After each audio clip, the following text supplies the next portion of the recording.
មិនថាអ្នកទាំងអស់គ្នាប្រើប្រាស់ជាមួយនឹងប្រព័ន្ធ Smart Cell Card ឬក៏ Mode Phone ទេលេខកូដទាំង4នេះគឺអាចដោះស្រាយជាមួយនឹងបញ្ហាឬក៏អាចផ្ដាច់ជាមួយនឹងសេវាកម្មផ្សេងៗបានយ៉ាងរហ័សដែលលេខកូដនេះគឺចេញពីក្រសួងប្រៃសណីដោយផ្ទាល់តែម្ដងហើយទាំងនេះគឺជាលេខកូដទាំង5ដែលខ្ញុំនឹងប្រាប់អ្នកទាំងអស់គ្នាអញ្ចឹងទី1គឺផ្ដាច់គម្រោងដែលស៊ីលុយទាំងអស់បើសិនជាចង់ឈប់ប្រើសេវាកម្មផ្សេងៗអ្នកទាំងអស់គ្នាគ្រាន់តែចុចជាមួយនឹងផ្កាយ1200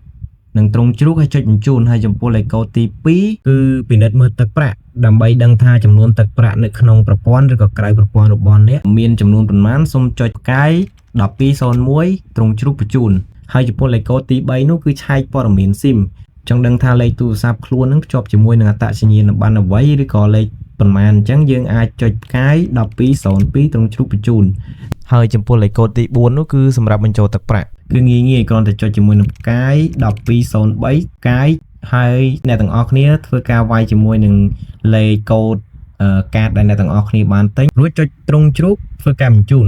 ហើយចំពោះលេខកូដទី5ចុងក្រោយគេនោះគឺធ្វើការតាក់ទងជាមួយនឹងភ្នាក់ងារបម្រើអតិថិជនបើសិនជាអ្នកទាំងអស់គ្នាមានចម្ងល់ឬក៏បច្ចេកទេសផ្សេងអ្នកអាចទៅកាន់លេខ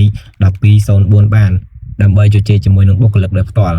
ចឹងលេខកូដទាំងនេះគឺអាចជួយឲ្យអ្នកទាំងអស់គ្នាប្រើប្រាស់ទូរស័ព្ទបានកាន់តែងាយស្រួលនិងមានសុវត្ថិភាពចឹងបើគិតថាវីដេអូនេះមានប្រយោជន៍សូមកុំភ្លេច share វីដេអូនេះទៅកាន់មិត្តភ័ក្តិឬក៏មនុស្សជាទីស្រឡាញ់របស់លោកអ្នក